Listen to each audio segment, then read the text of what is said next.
Velkommen til BioTorsdag. Det et felles arrangement. Vi på Institutt for biovitenskap og oss på skolelaboratoriet i biologi gjør sammen med realfagsbiblioteket. Og dette streames direkte nå og legges ut på YouTube senere. Så de som da ikke får det med seg her i dag, de kan få anledning til å høre på dette her ved en senere anledning. Og det vi fornøyd med staben og Dag Bakker, så bruk Realfagsbibliotekets YouTube-kanal, for det vi vet faktisk at det blir brukt. And today we are happy to introduce the talk and Professor Dirk Linke from Department of Biosciences. Professor Dirk Linke, he is from Germany, and he has his master, his PhD, and he has been researching at Max Planck Institute for 10 years. And if you're preparing a good questions today, we can do it in English, because this is the first BioTorsdag we do in English, and in German, and in Norwegian. Aha. And he has been here at UIO for 10 years with the research group working with bacteria, especially with the protein on the surfaces of bacteria and other cells and organisms. And this is an international topic, of course, so he is working together with groups today in Japan, in China, and Dirk is also, he's known as working interdisciplinary with topics from basic research and to applied research. And I have to mention, he is leading the student group iGEM. Yeah. That is international genetically engineered machine, which is an international competition going on everywhere, every year, with students competing of solving globally and locally challenges with synthetic biology. And UIO have had this team for 10 years. And if there are any students here listening, so you can participate for 2024. He will present his research, a bit of it, about proteins, peptides on the surface of bacteria. And that has impact on the humans, because we are interested in how do bacteria actually attach to surfaces. How do they attach to other cells? And how do they attach to each other, making biofilms? And the title of today is, how can this actually save the horseshoe crab? And when I look at his publication, it's a lot of biostatistic, biophysics, and complicated methods and calculations to describe the structure and the function of these peptides. So now, Dirk, we want to hear, how can it save the horseshoe crab? Thank you so much.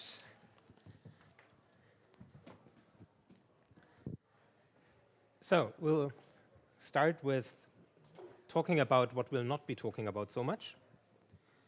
So as Kirsten pointed out, thank you for the introduction, we don't usually work in marine ecology or in conservation of marine species. We also don't usually work on medical products and stuff. So the background of this talk will become only, of this talk title will only become clear towards the end of this presentation, and I hope you'll bear with me when we talk a bit about biochemistry before that. So I will come to this picture later, but just to set the stage for the horseshoe crab story, horseshoe crabs are a really ancient species. They are considered living fossils.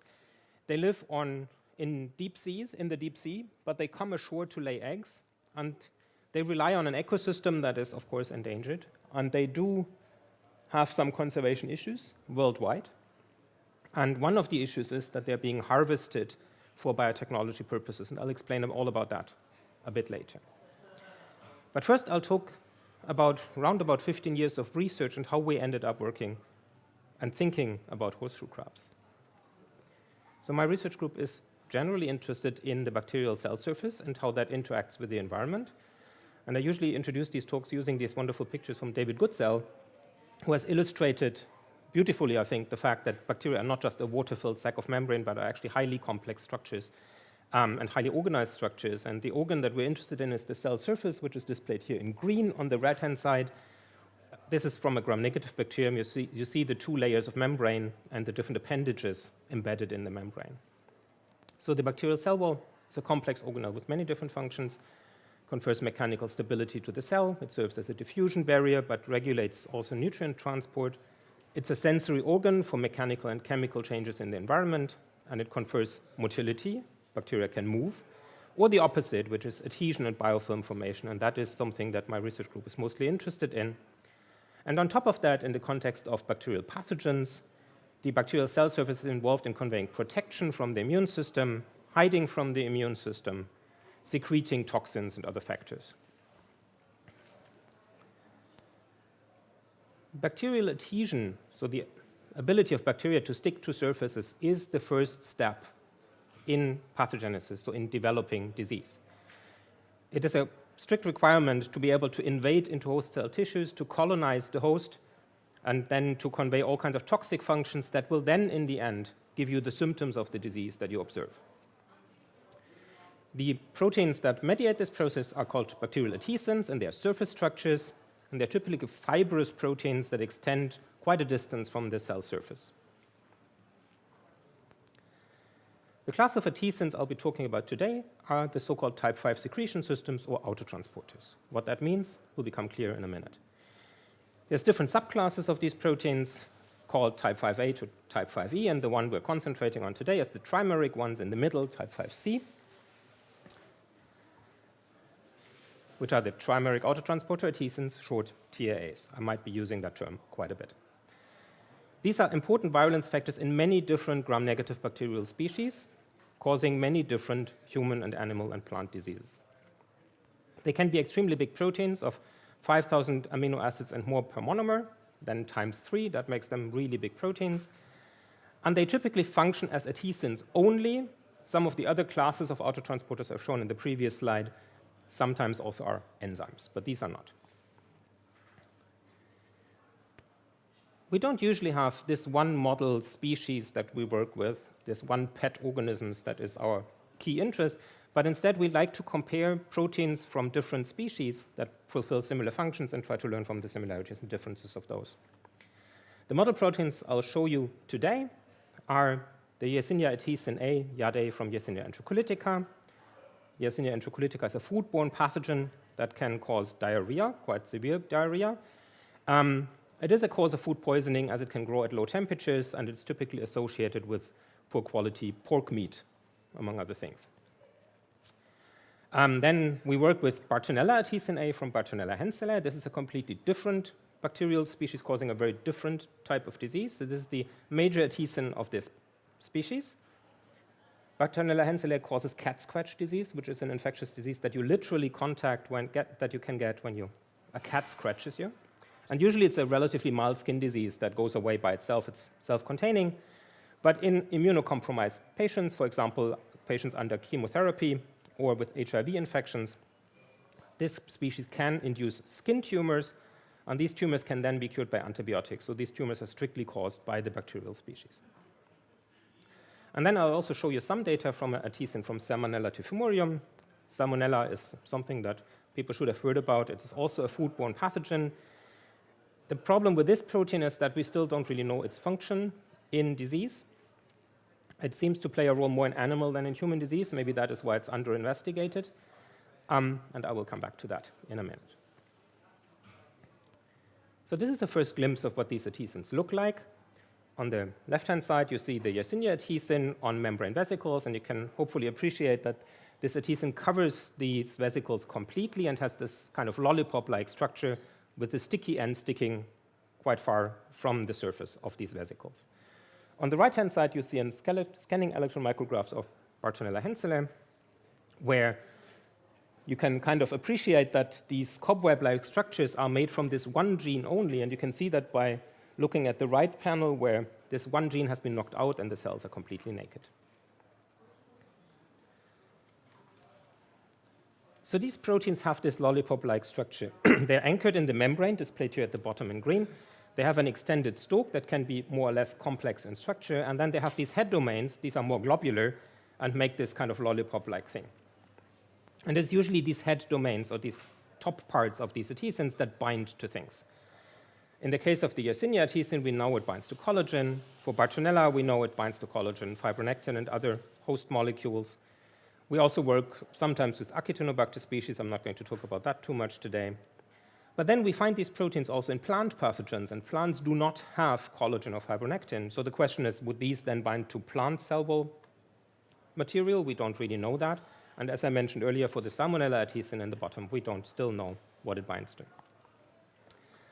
So before I go into the molecular biology of adhesion a bit, I need to talk a bit about the human or mammal extracellular matrix that these adhesins like to interact with.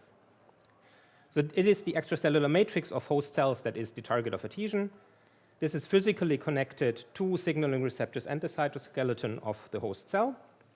And there's many different adhesins from very different protein classes that bind to key components such as collagen and fibronectin that make up the extracellular matrix. This is a really complex goo of different materials. It is not only made from proteins, but there's also complex carbohydrates in there. And this thing is set up in different layers. It has this so-called basement membrane, which is kind of closer to the cells, and then it has these other more loose layers on top.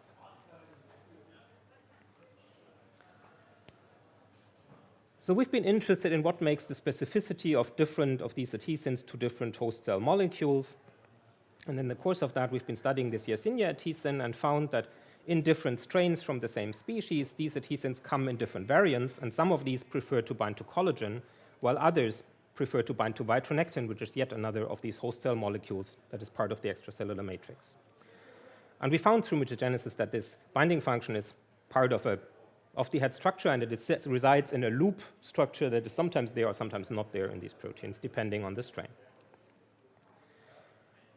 And Ina in the lab found that binding to this vitronectin molecule in the case of serotype 09, which is one of these variants that has this loop, strictly depends on where you take the vitronectin from.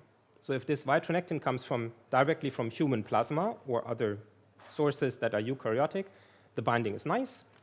If the vitronectin comes from recombinant expression in E. coli, there's no binding. This led to the hypothesis that the binding has something to do with the glycosylation of the vitronectin molecule, and indeed it does. So what Ina was able to show, I'm not going to go into the details of this messy slide, sorry for that, but what she was able to show is that when she takes the glycans away from vitronectin with enzymes cleaving off the glycosylation, binding was completely gone.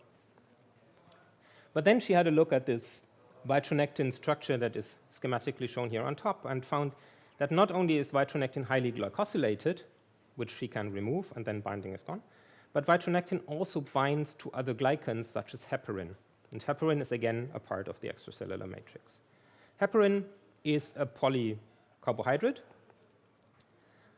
And this is cutting a long story very short, but at the end of the day, she was able to show that binding to vitronectin is more indirect than we thought, and it's actually occurring to the heparin that is bound to vitronectin. So the adhesin that I'm talking about binds to a complex carbohydrate on the cell surface.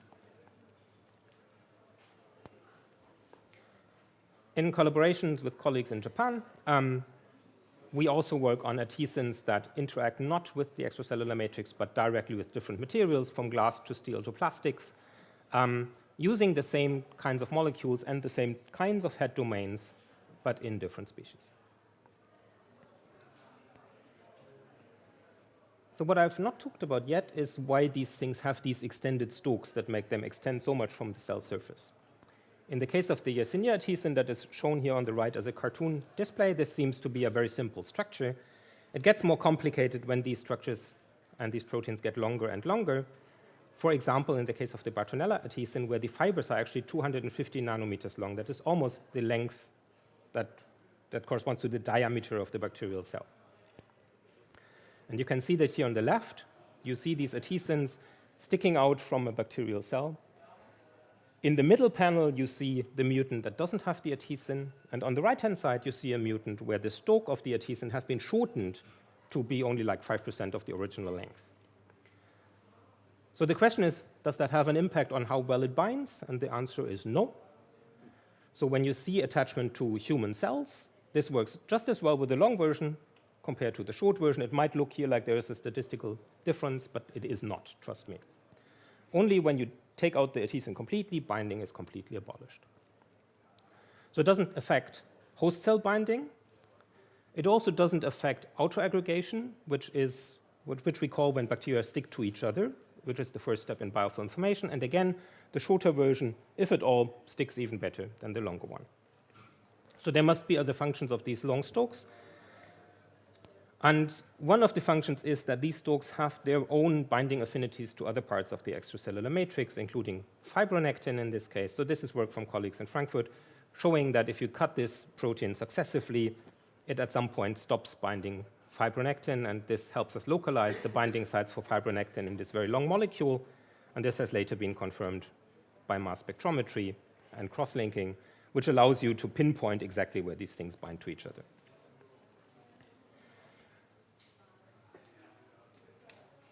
So when you want to study these binding domains, there's a bit of a problem.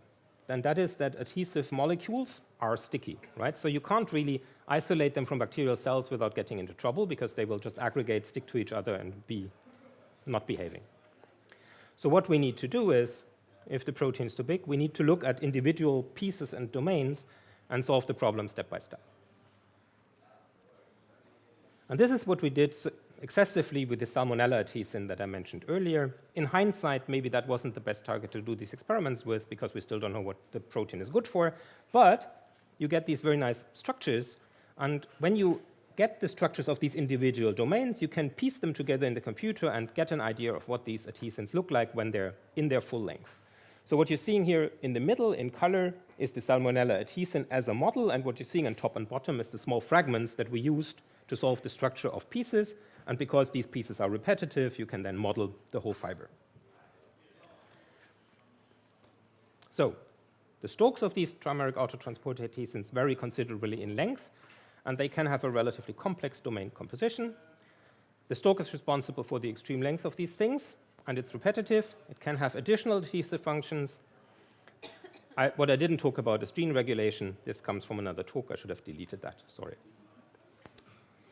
So last but not least, these things are anchored in the bacterial cell membrane.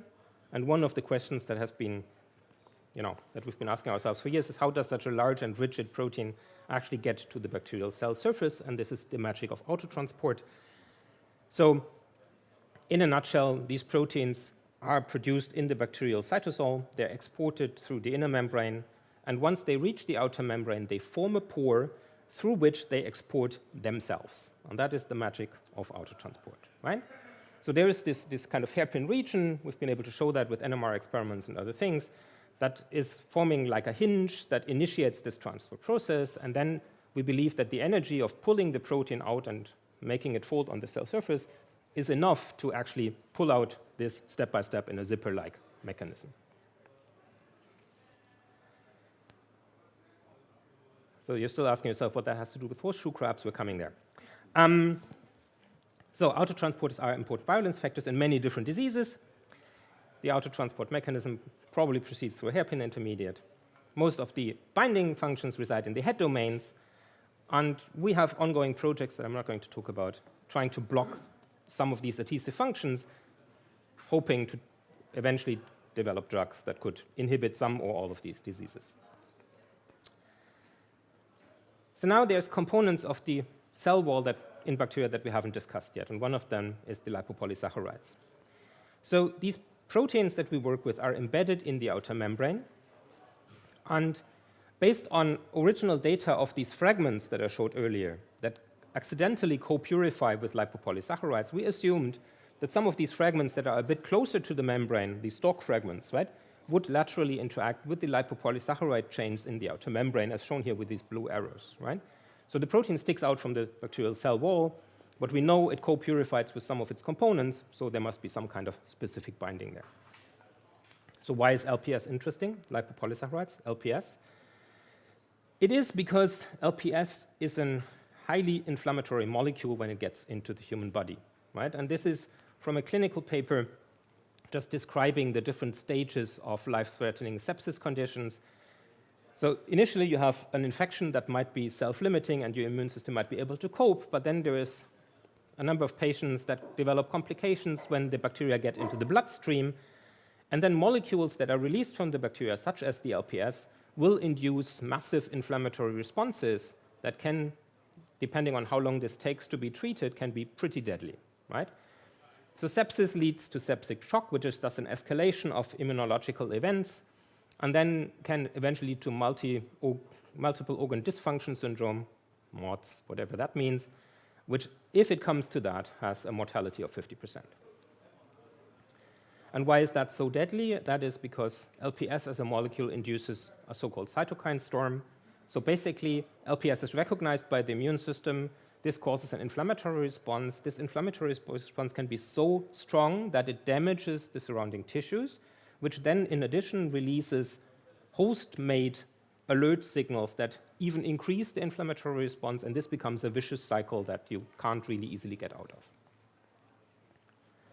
Especially not when it's treated too late, I should say. So if you have symptoms such as low blood pressure, but at the same time feel you have a racing heart, sweating, fever, strong fevers especially, this is one of the reasons why you might want to consult a doctor very quickly. So,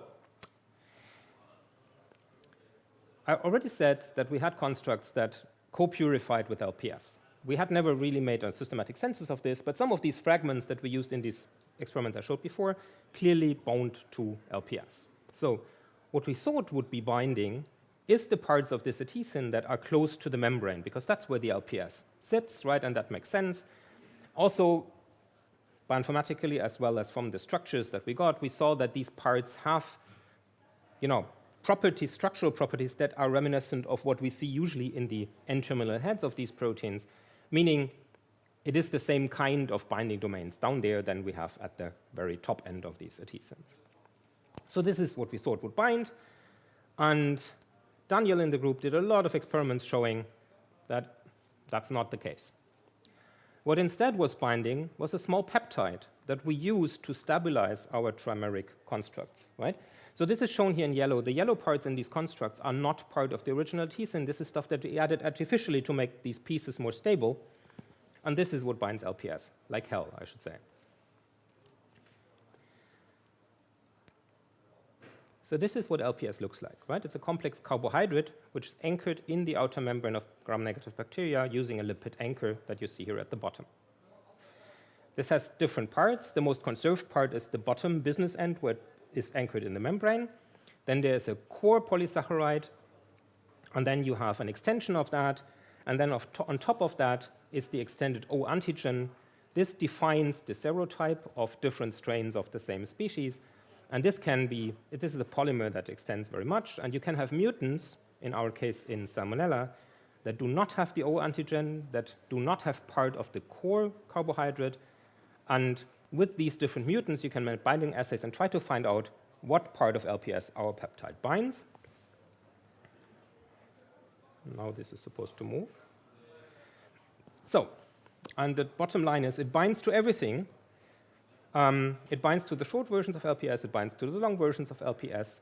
This is surface plasmon resonance experiments, and usually when you have surface plasmon resonance experiments, you add your ligand and you get this curve going up, and then you stop adding your ligand, and then the curve is supposed to go down again as the ligand washes off again. And what you can maybe appreciate from this picture is that the ligand never washes off, it just stays. So the only thing where there's no binding is when we use the polysaccharide from LPS without the lipid anchor, suggesting that the part that our peptide binds to is the lipid part of this, right? The affinity of this is extremely high because we do not observe an off rate in these experiments, and we bind to the invariant part, which in a way is good news, because that means that it binds to LPS from any gram-negative species that we have tested so far, right? So the only things it doesn't bind to is the things that don't have LPS, which is the gram-positives shown in this picture. So what's this good for? Now we're getting closer to the horseshoe crab. This means that this might be good for removing LPS or detecting LPS in all kinds of situations. So why is that important? This is important because LPS is an endotoxin, and testing for the presence or absence of endotoxin is extremely important for any medical product to be allowed to come on the market, right? So any drug, any vaccine, any medical device that gets in touch with patients has to be tested for the absence of LPS and endotoxins. So how is that usually done? Not nice. So what people did do since the 1950s, since this was recognized as a major problem in the industry, people either used rabbits and checked for inflammatory responses in rabbits to test how bad it is, the product that they have, or they would use the blood of the horseshoe crab, here we go, which is blue blood, by the way. So these horseshoe crabs are being grabbed when they come ashore to lay eggs. They are harvested for their blood. They are not usually drained completely, meaning they sometimes survive the procedure and thrown back in until they come back next year.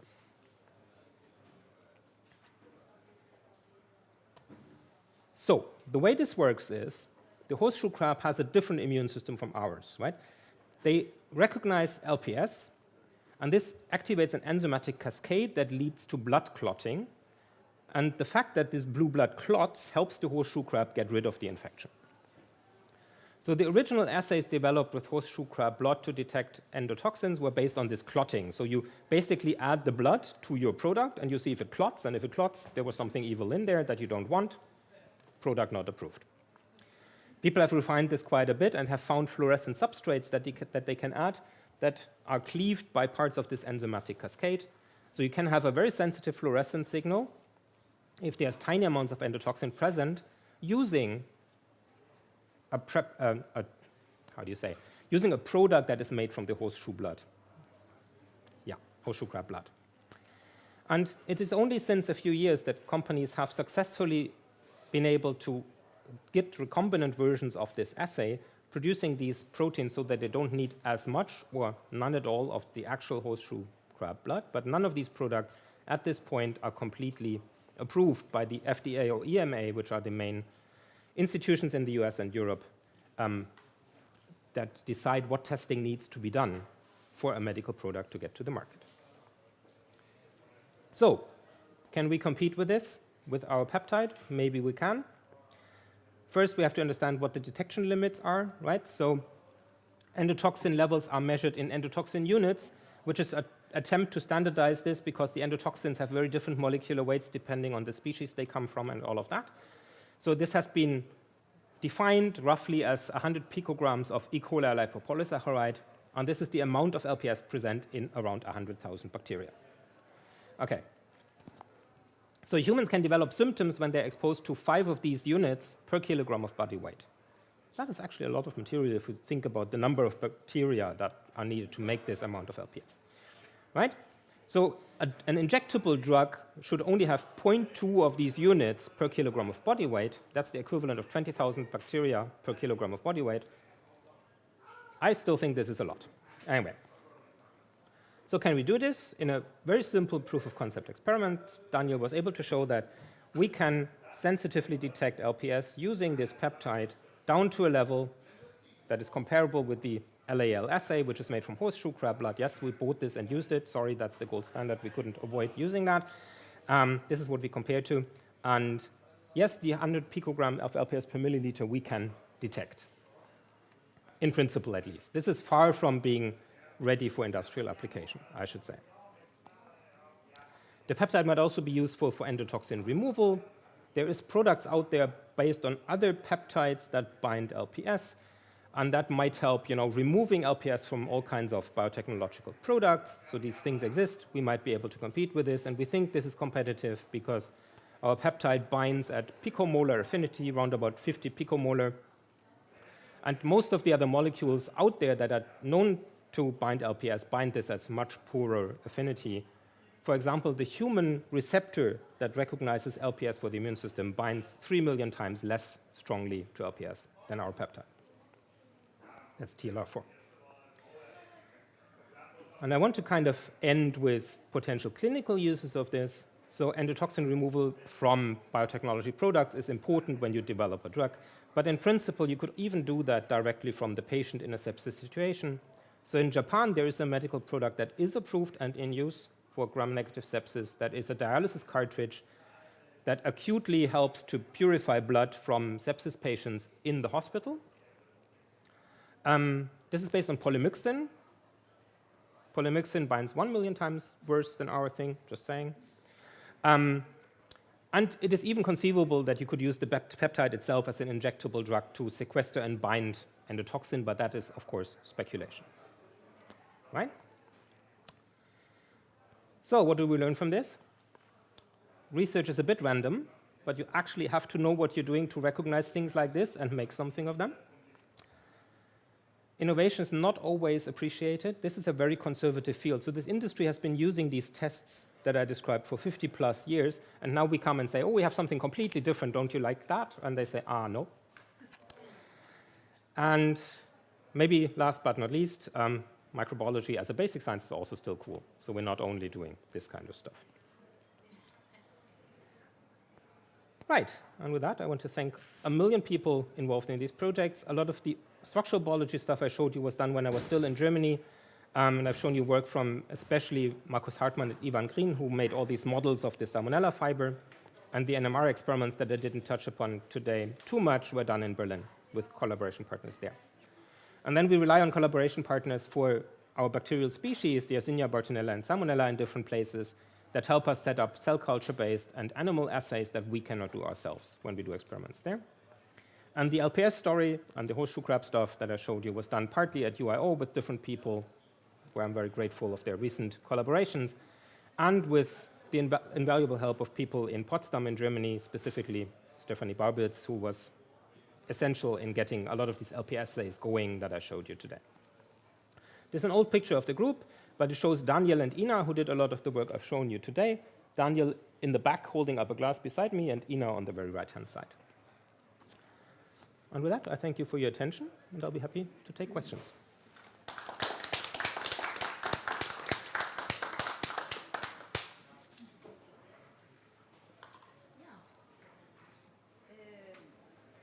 Thank you so much. Very interesting, and as I said, you are happy with basic research, but it is fun to learn about also. IITK? God?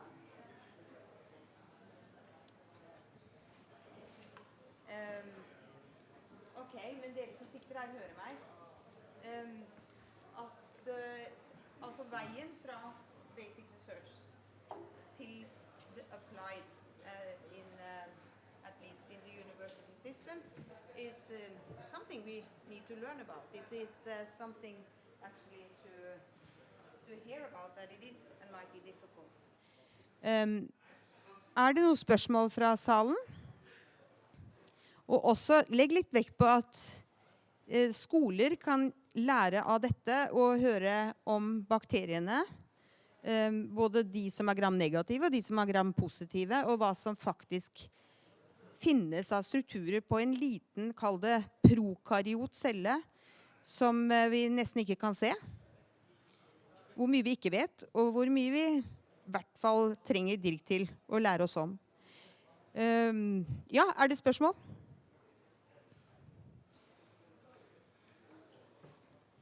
Kan du ta mikrofonen, for nå jeg absolutt på. Jeg vet ikke om jeg har noe spørsmål, men sa du noe om molekylvekten på dette peptide? Den på nå? Ja, sånn ja. Sa du noe om molekylvekten på dette peptidet? Did you say anything about them? How big is the peptide?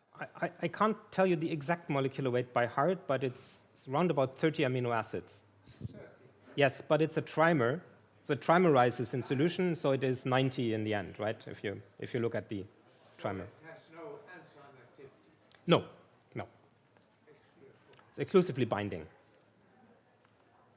I wanted to ask, because you said that you have together with people at the department done some measuring about horseshoe crab. I didn't get what was that? We didn't measure horseshoe crabs. We compared the data that we could do with the assays based on horseshoe crab blood, right?